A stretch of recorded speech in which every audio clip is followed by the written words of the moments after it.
Thank you for coming back in.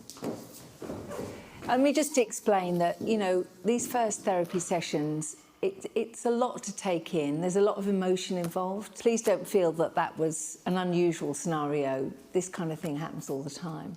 It's okay. Right? Mm-hmm. At the end of the day, I said it from the get-go, this whole idea is bullcrap. Now, with Denise herself, like, what?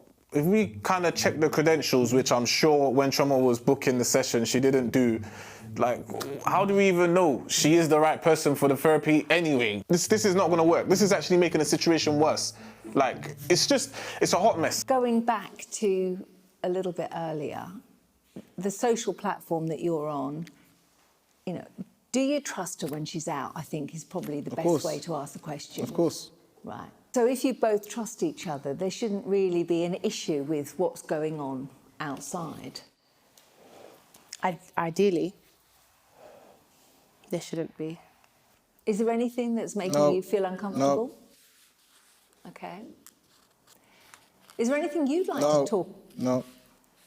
If I could just get to the end of my sentence. I knew what you was going to say. Yeah. What was I going to say? Babe, discussion. He's going to listen to you. Is there anything that you'd like to discuss with Shoma regarding your relationship? No. Okay, well, I have something I'd like to bring up. Yeah, go on. And obviously, I don't mean to trigger you again, but we're here to kind of discuss our issues. And I want to put it out there. It's a sensitive topic. It's his family. It's his sister, basically. Sorry? His sister. For me, I don't want to be rude about it. I just want to get it out because at the end of the day, he doesn't see my point when it comes to this. But poor sister doesn't like me. And I say this because she always has something to say about me. Every time, you know, she sees me, this is someone that knows me off the platform. For example, this is someone that says I don't know how to look after kids.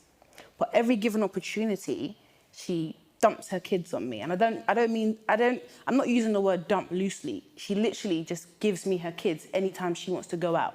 And he sees it as experience, but to me, it's more of her trying to make me her babysitter. So you don't like me, but you're constantly giving me your children. You think I'm a bad mum or I don't know how to be a mum, but you are forever asking me to babysit your kids. How does that make any sense? How are you sure I'm not out here poisoning them or pinching them and slapping them when you're not around? For me, a mum knows that, okay, my child's happiness is my priority. I don't think she understands that. I don't think she gets that. Do you both come from an equal number of family members or is it very different? I mean, Paul, roughly. What's your background of family? It's irrelevant. Well, it might give us all a bit more understanding. What's going to give us an understanding is she has a problem with my sister, and I'm just finding that out now. Trauma's bringing up my sister randomly. Like, this really doesn't make sense when in real life at home, that's not the case. When my sister's around, everyone's kiki and laughing up at the... And then now we're here, because we're in therapy, all of a sudden she's now an enemy. Like, it just, let's make it make sense. Like, that's very, very playful. And I feel like Trauma's not being practical right now. Like, it's just a messed up situation. Everything's all wrong and it's just negative. Like, there's no positivity in a whole therapy session. There's not one positive thing.